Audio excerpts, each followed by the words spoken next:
Welcome back to the Stanley Parable. We shall now continue on our glorious All of his adventure. co-workers were gone. What could it mean? Stanley decided to go to the meeting room. Perhaps he had simply missed a memo.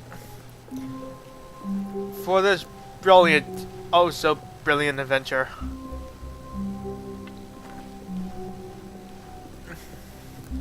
I'm going to do both the phone When Stanley and came to a set of two open doors, this was not the correct way to the meeting room, and Stanley knew it perfectly well.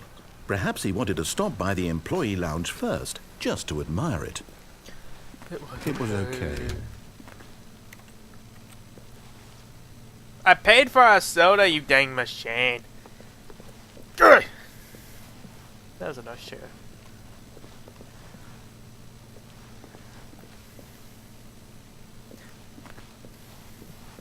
But eager to get back to business, Stanley took the first open door on his left. No, I'm sorry, I didn't see it. Stanley was so bad at following directions, it's incredible he wasn't fired years ago. Look, Stanley, I think perhaps we've gotten off on the wrong foot here. I'm not your enemy, really, I'm not. I realize that investing your trust in someone else can be difficult, but the fact is that the story has been about nothing but you all this time. There's someone you've been neglecting, Stanley. Someone you've forgotten about. Please, stop trying to make every decision by yourself. Now, I'm not asking for me, I'm asking for her. This is it, Stanley. Your chance to redeem yourself, to put your work aside, to let her back into your life. She's been waiting. That's her, Stanley. You need to... Hello? What the fuck Oh, Stanley, is that you? am I? Hold on, sweetie. Sorry to keep you waiting. I'm just pulling the bread out of the oven. All right. Okay, there we go. All right, now, I want you to come in and tell me all about your day. Gotcha. Oh, come Remind me on. to mess you up Did you actually later, think you had a narrator. loving wife who'd want to commit their life to you? I'm trying to make a point here, Stanley. I'm trying to get you to see something. Come inside. Let me show you what's really going on here. How about now? Sorry, but you're in my story now. Really? Okay, I'll give you... Alright, fine, I'll play along. This is a very sad story about the death of a man named Stanley. Okay, press 9. Oh, it has to be this 9? Okay. Stanley is quite a boring fellow. He has a job that demands nothing of him, and every button that he pushes is a reminder of the inconsequential nature of his existence. Look at him there, pushing buttons, Whoa, doing look at exactly this. what he's Wait, told a to carrot's do. picking my desk. Now he's pushing What am I a gonna button. sit on? This? Now he's eating lunch. Now he's going home. Now he's coming back to work.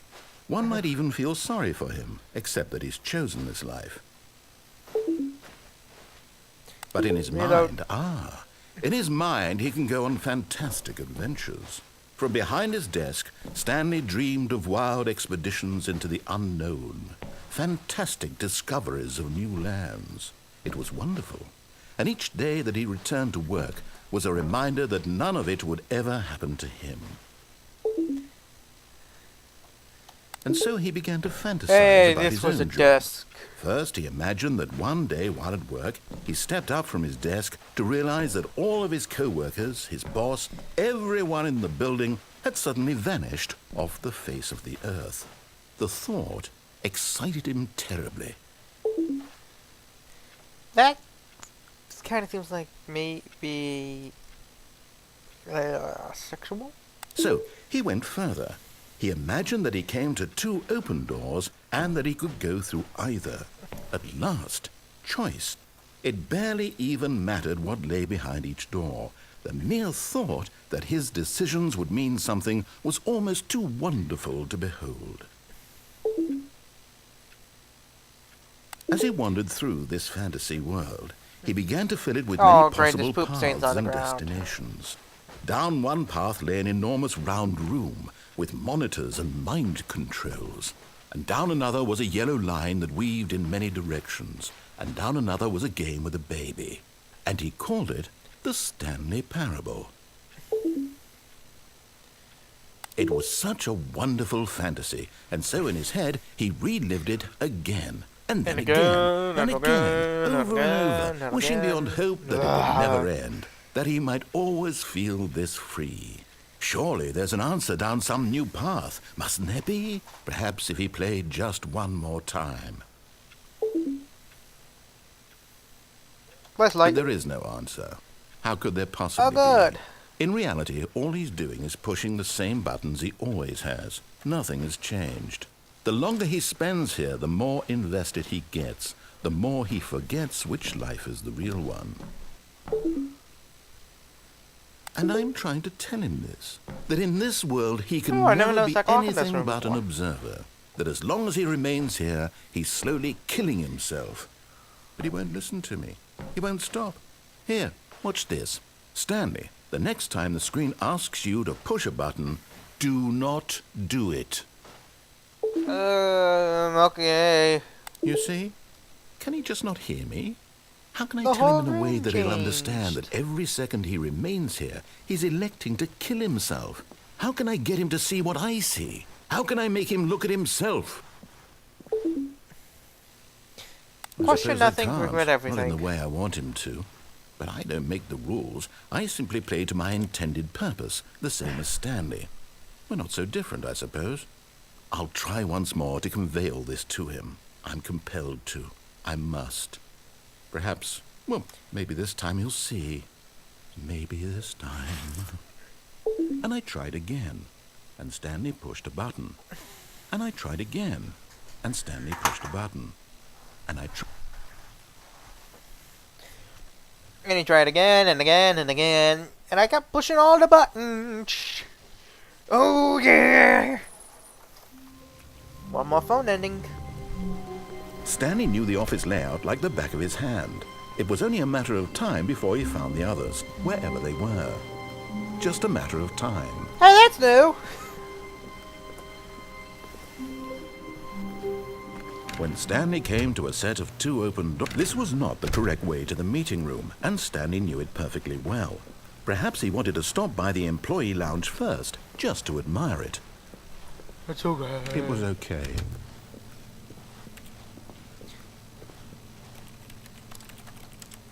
Okay, coffee rush. But eager to get back to business, Stanley took the first open door on his left. And nope.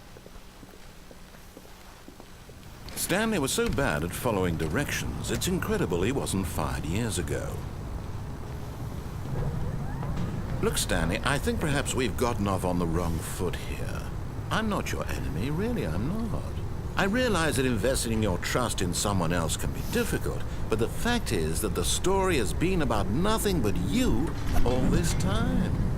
There's someone you've been neglecting, Stanley. Someone you've forgotten about. Please, Well, stop trying to make every decision by yourself. Almost ran I'm into the not proper asking for ending me, again. I'm asking for her. This is it, Stanley. Your chance to redeem yourself. To put your work aside. To let her back into your life. She's been waiting. That's her, Stanley. Oh, no, you can't. Did you just unplug the phone? Now, that wasn't supposed to be a choice. How did you do that? You actually chose incorrectly? I didn't even know that was possible. Let me double check. No, it's definitely here, clear as day. Stanley picks up the phone. He's taken to his apartment where he finds his wife, and the two pledge themselves to one another. Music comes in, fade to white, roll credits.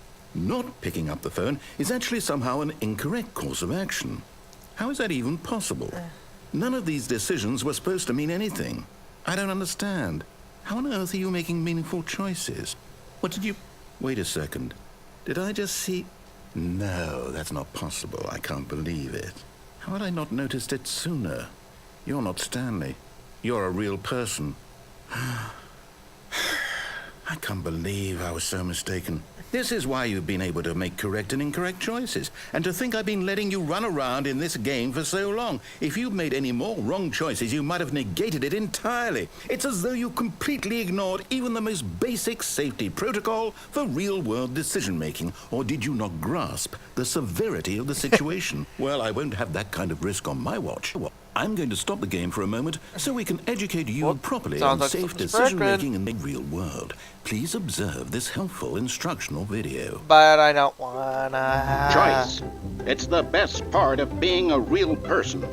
But if used incorrectly, can also be the most dangerous. For example, in this scenario, a hypothetical real person named Stephen has a choice. Wait, that's my He name. could spend years helping improve the quality of life for citizens of impoverished third world nations. Or he could systematically set fire to every orphan living in a 30-kilometer radius of his house. Which choice would you make? Remember I that kinda like the unlike first here, one. the real world makes sense, and at no time should you make a choice that does not conform to rational logic. If you find yourself speaking with a person who does not make sense, in all likelihood, that person is not real. Allow the person to finish their thought, then provide an excuse why you cannot continue talking. Turn to a partner and practice saying, "My goodness, is it 4:30? I'm supposed to be having a back, sack, and crack." What? The universal hack? Excellent. Making choices on a regular Okay, that's basis so is the dumb. best part to a healthy decision-making process. Most medical professionals recommend making at least 8 choices per day. Do you make more than 8? Less? And finally, if you begin to wonder if your choices are actually meaningful and whether you'll ever make a significant contribution to the world, just remember that in the vast infiniteness of space, your thoughts and problems are materially insignificant, and the feeling should Actually, subside. I got something better. At this time, your instructor will guide you in an exercise to test and reinforce the material covered in this video. Pretzel. Ah, welcome back. You may have noticed that this room has begun to Oh, I love what you've done deteriorate with the room. as a result of narrative contradiction. But not to worry. Now that you're properly informed on good decision-making, we're going to revisit a choice you made just a few minutes ago and see what the correct thing to do would have been. This way, please.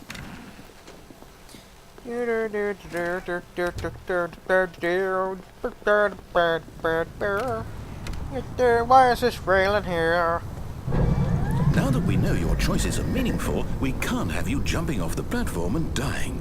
Imagine the main character dying senselessly halfway through the story. That story would make no sense at all. We just need to get you home It would as just be soon an as ending, possible wouldn't it? before the narrative contradiction gets any worse.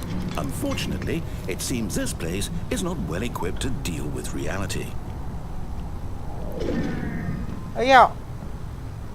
In reality, the graphics are awesome, but the story is mediocre. Story was mediocre. I'm trying to think of something different.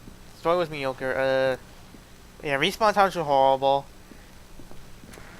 Almost there. You'll take the door on the left, back to the correct ending, the story will have resolution once again, and you'll be home free in the real world.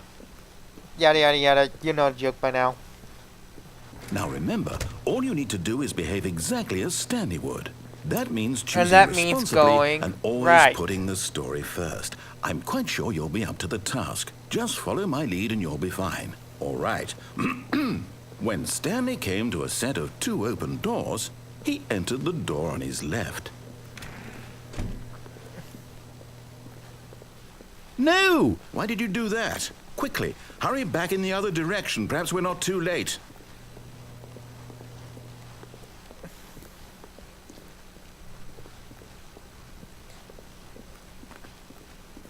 Whoops. It's ruined.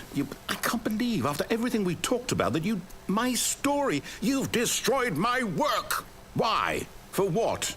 What did you get out of that? What did you think was so special about seeing the game undone, left here like so much garbage? It's worthless now. And what am I supposed to do?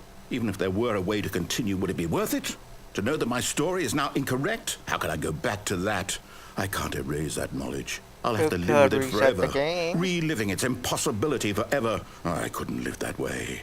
Is it better to shut the game down entirely? To willingly destroy all of my work? I don't know. What's the answer? What do I do? What do I do? I don't know. No, I have to. I have to shut the game down. I have to. Okay, we've got our checkpoint. I don't care.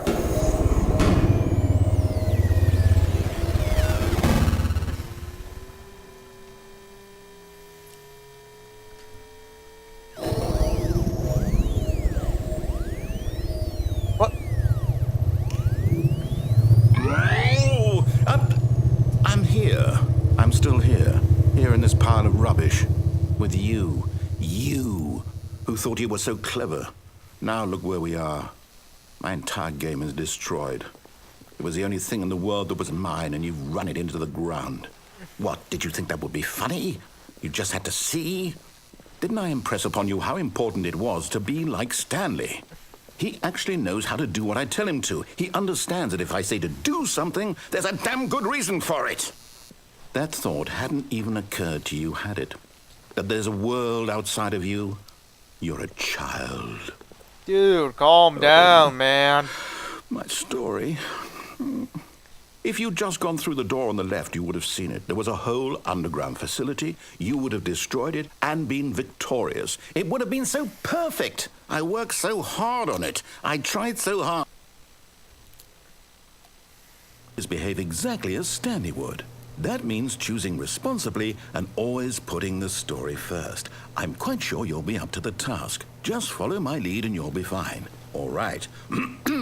When Stanley came to a set of 2 open doors, he entered the door on his left. We must save the story.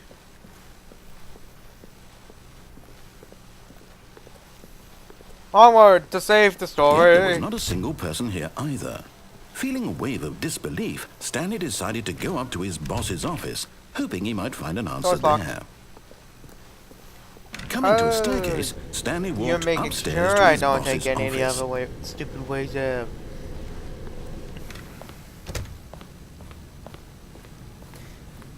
Stepping inside his what you manager's done to office, Bless. Stanley was once again stunned to discover not an indication of any human life.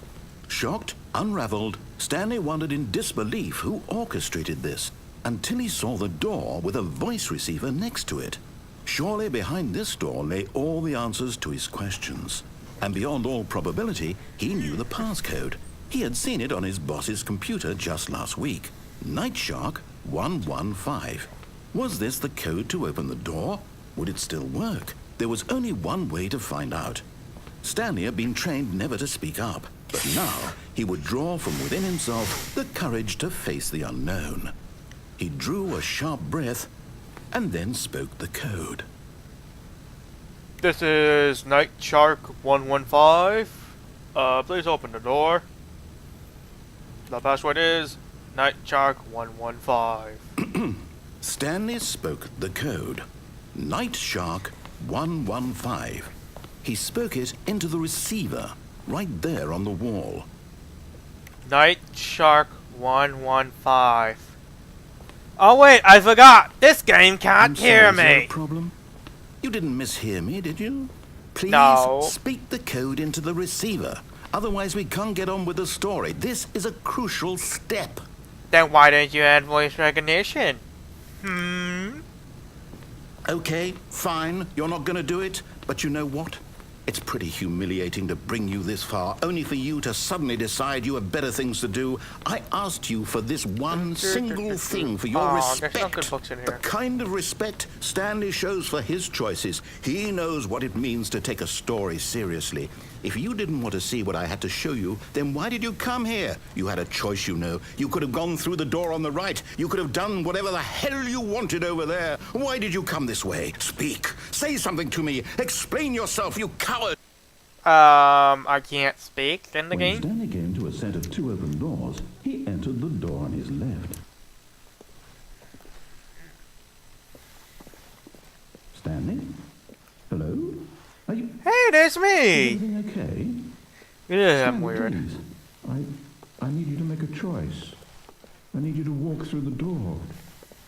Are you listening to me? Can you hear me? I can hear you perfectly. Oh, Stanley, you're a little this bit is muffled. important. The story needs you. It needs you to make a decision. It cannot exist without you. Do you understand me? Whatever choice you make is just fine. They're both correct. You cannot be wrong here. We can work together. I'll accept whatever you do. I simply need you to take that step forward, please. Choose. Do something. Anything.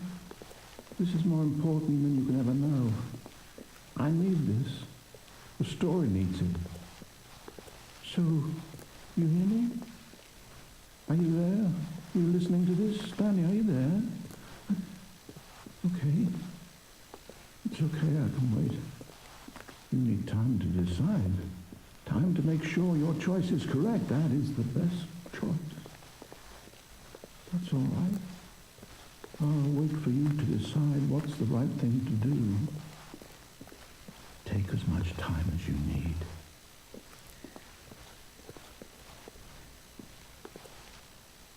Well, up, game's resetting.